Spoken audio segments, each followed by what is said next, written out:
Hello, everyone, and welcome to the Green 19 podcast. Dominique Yates, joined by Ryan Wood and Tom Silverstein, coming to you after the Green Bay Packers drop a close one once again to the Detroit Lions, losing 34-31 on a walk-off field goal. The Packers fall to 9-4 on the season, essentially ending their chances of winning an NFC North title. And let's just run through the game real quick, guys, and just some takeaways. And I can go ahead and let you kick it off, Ryan, just as we always like to do, general takeaways and observations from the game. I think first, the NFC North run is over. They're not in the NFC North hunt anymore, so it's time to get ready for the playoffs, which they will clearly make. But this was for the NFC North viability tonight, and that's over. I just thought that this game was another microcosm of the season as a whole. I mean, there's no such thing as a good loss, but there's a lot of things that they did that was good tonight, but it still wasn't good enough because there was a lot of bad stuff that they did too. The good, they left Detroit knowing exactly who they are on offense. They are Josh Jacobs, ground and pound, balance, a team that will line up and just knock you in the teeth off the line of scrimmage. They've gotten much better in the red zone. 4 or 5 tonight. Their first 4, all ending in touchdowns. Needed to be 5 of 5, but hey, that's perfection, right? Perfect is rare. They were very good in the red zone. The bad, why did it take till the 4th drive for them to realize who they were? Why did it take till the 4th drive to realize? I mean, the very first play of the night, they have a deep passing concept, kind of similar. It's not the same play, but similar to last year when they were in Detroit and they tried to hit Christian Watson for 53 yards on the first play. Darius Smith sacks Jordan Love. Why does it take till the 4th drive to realize, hey, this Lions defense, especially defensive lines, depleted. We can line up with our guys, just knock them back with Josh Jacobs, and that's our bread and butter. They can't stop it. Why does it take till the 4th drive? You have to know who you are defensively. The other side, the reason this team doesn't win a Super Bowl this year starts with the lack of pass rush. They don't have a pass rush. It's a problem. Tom, same thing. What did you see out there? Well, I just thought that the Lions took it to the Packers. And, it's fine to say they've been dominating up front, but I thought the Lions dominated even with their makeshift defensive line. They just came in. Aaron Glenn had a great game plan. He just he brought, 8 guys up to the line of scrimmage, 6 right on the line, and just said, go after them, just go and beat the crap out of them. And that's what they did. And the Packers couldn't block them. I mean, they started out with a sack, and then, even when they tried to run the ball, they couldn't run the ball. I thought Detroit set the tone with the game. And then just kind of once they're able to get out in front, their offense does the rest. That was kind of their game plan, I think. Just get ahead, and then their offense will take care of the rest. And that's exactly what happened. They were able to kind of send a shiver down the offense's spine there with like just a shot to the chin, the way they played in the first quarter. And then the Packers never recovered. Yeah. I mean, it's simple. You can't fall down 10-0 to a team like Detroit and expect to win. I mean, they did a lot of things to get back into the game. They took a lead late, but there are just a lot of things in the operation where you could say they just didn't get it done. And then, Ryan, I guess that was the big takeaway for me was just that defense and just the lack of pass rush because, I mean, Jared Goff had all day. He was sitting back in the pocket, looking through all of his assignments and reads, and I think he was doing the first verse to the 8 Mile song. Like, he had all the time in the world to do whatever he wanted to do. I mean, are there just no answers when you look at this Packers defense, right? Like, is this who they are?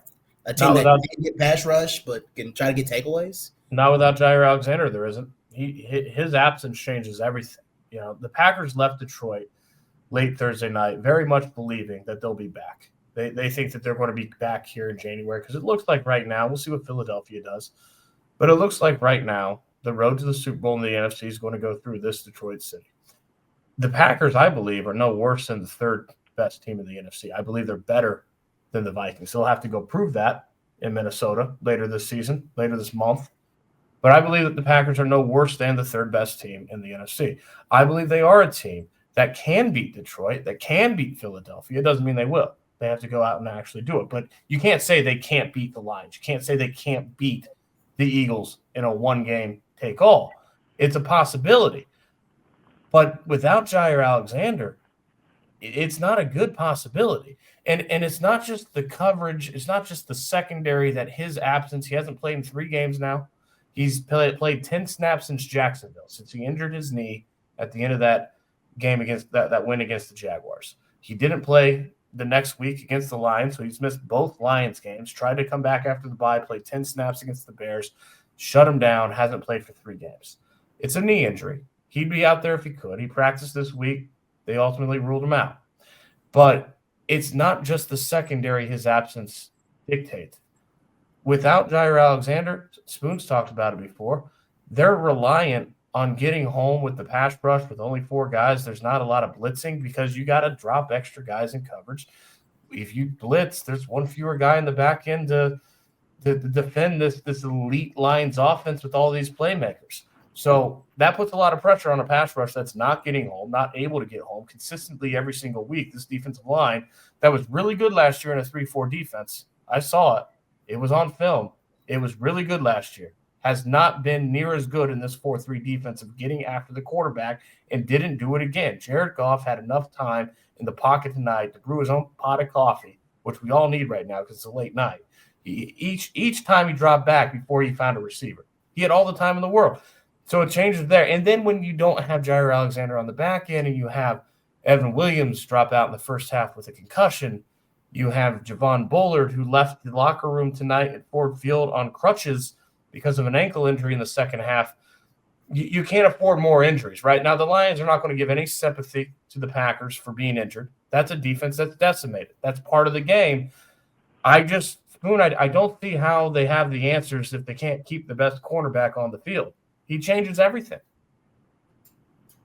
Go ahead, Spoon. Just was there anything out there that maybe surprised you from on the Packers side, offense or defense? Well, nothing surprised me. I mean, I don't think the Packers are as good a team as the Lions, and I'm not sure that they're as good a team as the Vikings, and I don't think they're as good as the Philadelphia Eagles. I think it's been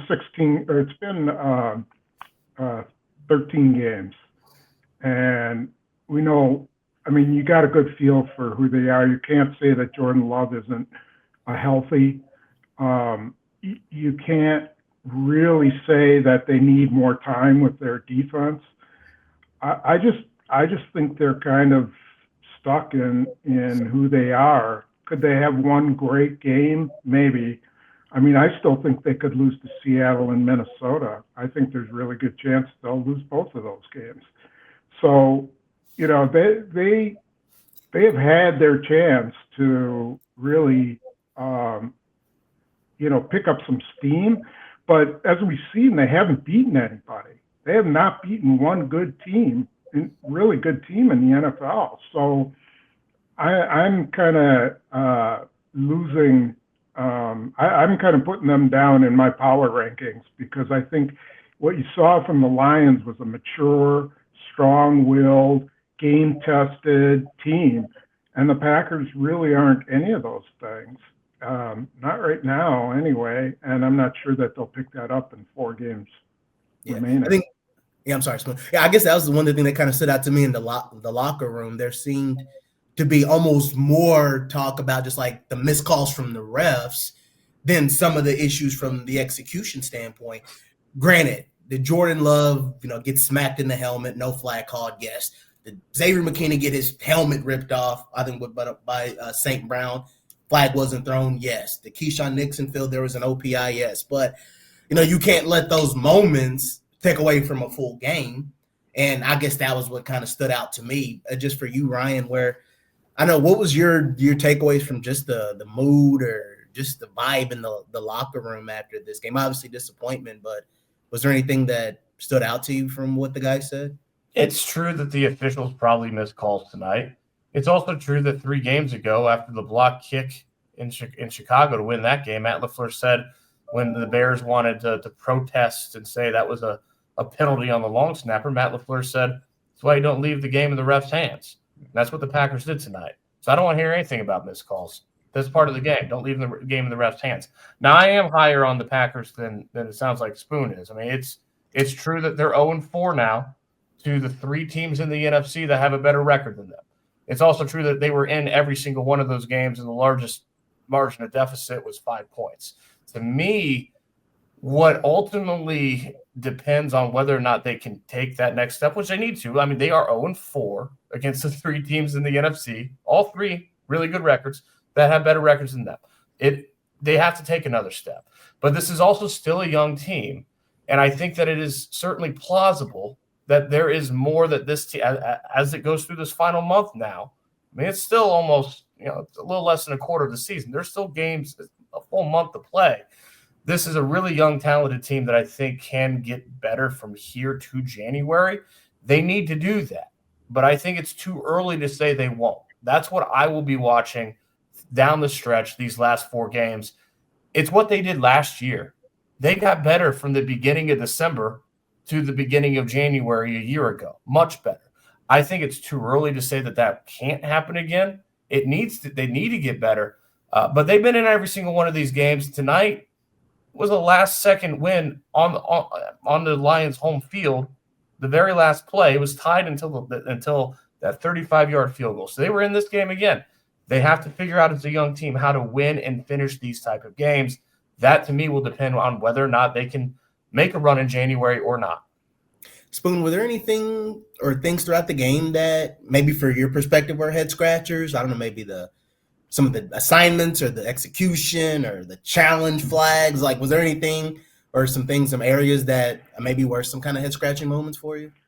Well, I don't know. I guess the thing for me was probably the last defensive series, where they sat back in their usual zone, tried to let 4 rushers get after Goff, and they had nothing to lose there. That's the difference between the Lions and the Packers.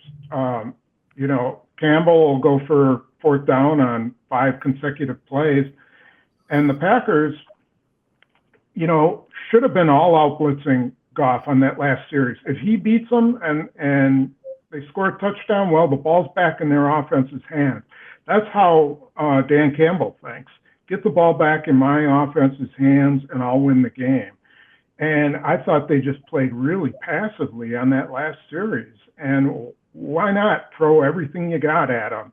Because, you might cause a turnover. You never know. You might get a sack, and that'll force a punt. And I just thought they were passive in that regard. That's a double-edged sword too, because that 4th down that they didn't get at their 30-yard line, boy, did that blow up in Dan Campbell's face.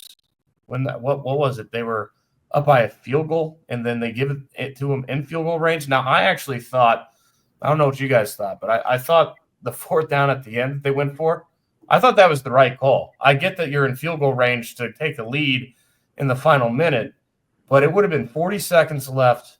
Jordan Love, that Lions defense wasn't stopping the Packers offense all second half. They put up 24 points in the second half. That was plenty of time for the Packers to get back into field goal range, tie the game, put it into overtime. I thought that was a great call. It's bold. It was very, very aggressive, but I thought that was the right call. To me, okay, you want Matt LaFleur to go for more on 4th down. I think this Packers offense needs to take from this game who they are, that they are that run game first. It makes Jordan Love more efficient and better. The 59-yarder that Jordan Love connected with Christian Watson today, that was because of the run game. That's because they ran the ball and laid that foundation to the point that they caught the Lions sneaking up, and Christian Watson hit them deep, and Jordan Love didn't miss. The run game makes Jordan Love better and more efficient. They need to realize that 3rd and 5 can be a run play. You can have 2 plays on the ground or just get closer on 4th down to set up that possibility. You don't have to put the ball in the air on 3rd and 5 with this offense. You can run. That's what the Lions do. They run on 3rd and medium because they know they're going for it on 4th down. Start to set up the dominoes that way. I mean, I think that is kind of what separates these type of teams. The Lions, they know who they are. They don't care who's that on the field. They know, like, this is what we're going to run. We're going to play physical. We're going to try to dominate the line of scrimmage. We're going for it on fourth down. We're going to take what the defense gives them. Because, it's not like golf. It's not like he threw a bunch of, like, explosive plays or bombs. It was just 10 yards here, 8 yards here. Just exploited the middle of the field, and they just marched down the field, even the opening drive with 11 plays, 76 yards, just crisp offense all around. So I don't know. I guess as we, try to wrap this up, because it is already late, and Ryan, you kind of alluded to it, talking about the next level. So I'll start with you, Spoon, and then I'll go with you, Ryan.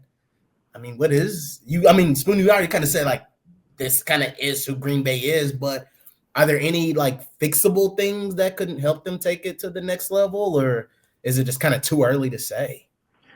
No, it's not too early. It's week 14. I think it's too late. I mean, I don't really know what it is that they can do at this point. Having Jair Alexander back would definitely help, but I wouldn't count on him.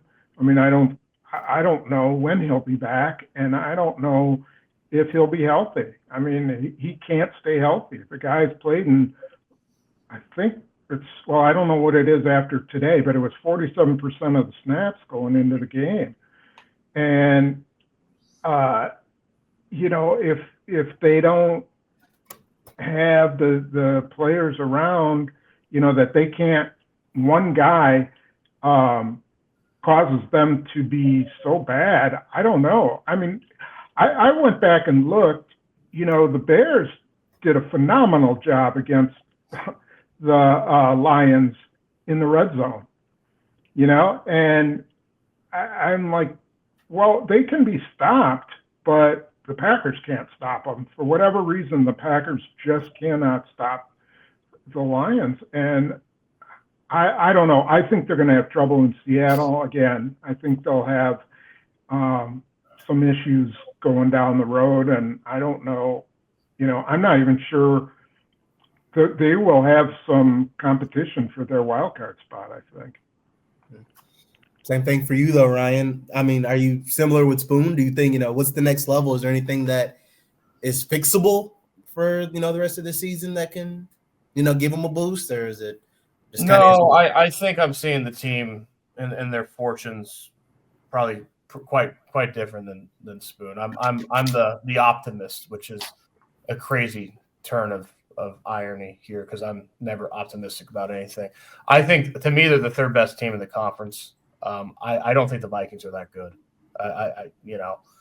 They beat the Packers week 4, but the Vikings haven't looked good for 2 months. So, and they keep winning games, but they keep pulling them out of nowhere. So, we'll see, because we're going to get a chance to see, and I could absolutely end up eating those words, but I think the Packers are the third best team in the conference. I think the other, right now the conference is a 2-horse race to me. It's Detroit and it's Philly. I think the Packers are by far the best have the best chance in the conference to knock off one of those two teams. I think they have the talent. I also think, it's the little things. It's being able to manage the game better. The timeout that Matt LaFleur called in the first half, or didn't call, but wasted in the first half on a spot challenge, which you never NFL coaches need to understand.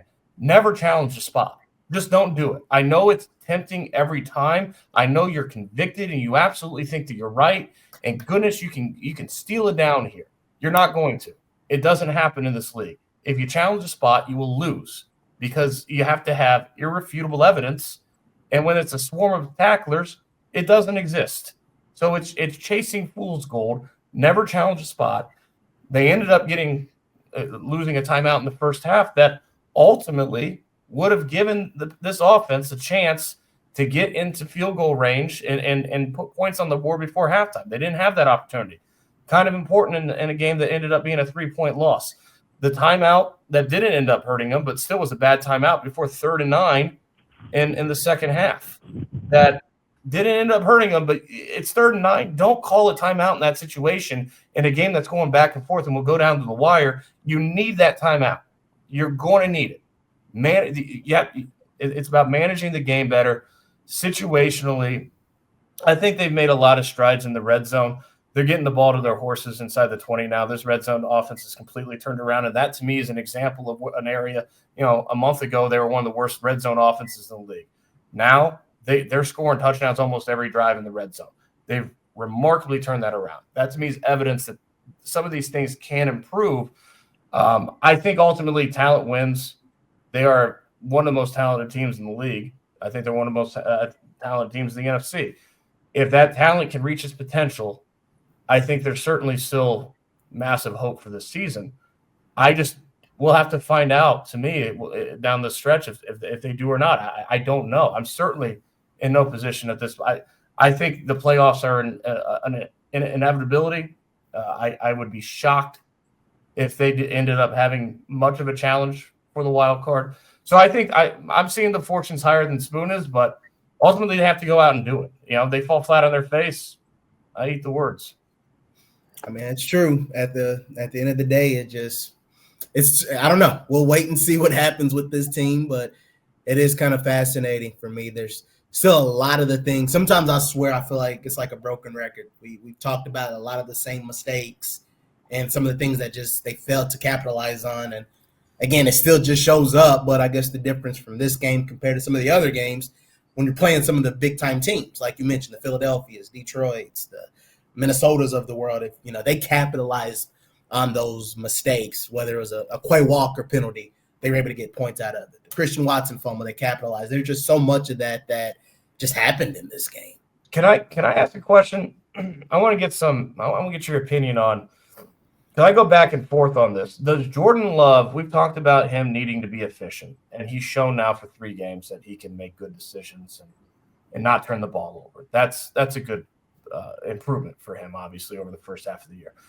I go back and forth on, does he need to have a big game for this team, this offense, to take that step? I mean, does he have to go out there and throw for 350 yards, or is this enough? Because it's not really who they are, and I think who they are is pretty good. They're one of the better offenses in the league with this balance, this power run game, Josh Jacobs, and then Jordan Love filling in the gaps.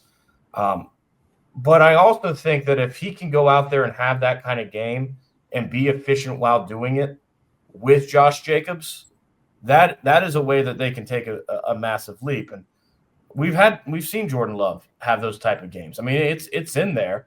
We just haven't seen it for a while. I don't know where you guys come down on that, but that's something that's kind of in my head. Go ahead, Spoon. Any thought?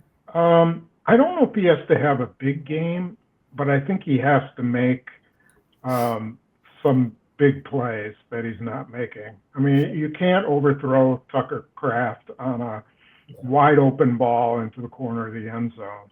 I thought on the scramble play where he tried to score from 19 yards out, there was a receiver crossing in the back of the end zone. It was wide open, and he missed it. So, I don't know that it's, this monster game as much as it's making, the big plays that are out there. Now, he did with, that missile he threw to Tucker Kraft. That was a heck of a throw. Same with the Watson deep ball. And then he threw one to Wicks on the sideline. It was phenomenal. But he's got to make more big plays. I mean, Jared Goff made just about every big play he needed to make, except for his one interception. And Love, there's still more plays out there for him to make that he's not making. So I think that's what he needs more than anything, is to just finish off a game, with a couple of big plays. Goff was 10 for 10 in the fourth quarter. That's winning time, right? Yeah. That's what you need. I mean, you need that from Love. It's winning time. The ball is in your hands. Go score, right? Like that's what a lot of those great quarterbacks do. Jared Goff is not the best quarterback in the NFL right now, but he is absolutely the most efficient this season. Right now, he is the most efficient quarterback in the league. It's 1A, 1B between him and Tua, who's also very efficient. The difference is Jared Goff's surrounded by a lot more talent, not just one Tyreek Hill, but a lot of talent on that offense. And he makes a lot more plays. than two. It's been making a lot more plays because I think as a byproduct of the talent, he's surrounded by the offensive line, the running back, everywhere. But he is the most efficient quarterback in the league right now. And I think what you're seeing is that right now, offensive football, it's a revolving door. I mean, it changes all the time. What is the best offensive football? Right now, what it is efficiency with a power run game. Like you look at Detroit, you look at Philadelphia, you look at the Packers when they're at their best, right? You look at the Vikings when they're at their best. It's a bit of a different run game, but Aaron Jones and Sam Darnold making the right decisions, being efficient. Like that is what good offensive football is right now. And nobody is doing that better than the Detroit Lions. That's why they're the best team in the league. As we wrap it up, though, guys, any final thoughts, takeaways on the game or the Packers or your trip to Detroit? I have nothing to say about Detroit. It was cold. I know that much. I enjoyed it. I always liked Ford Field. I think I'm different on that one too. Right, it was unique, right? It was, there was no glass, no door. Like the press box was open. You could hear everything. It was hard to hear yourself think. It was really loud in there too. Yeah, it was, and it was a good game. I mean, it was an entertaining game. It was back and forth.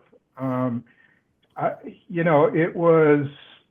What I think is what it was really the Packers' best opportunity.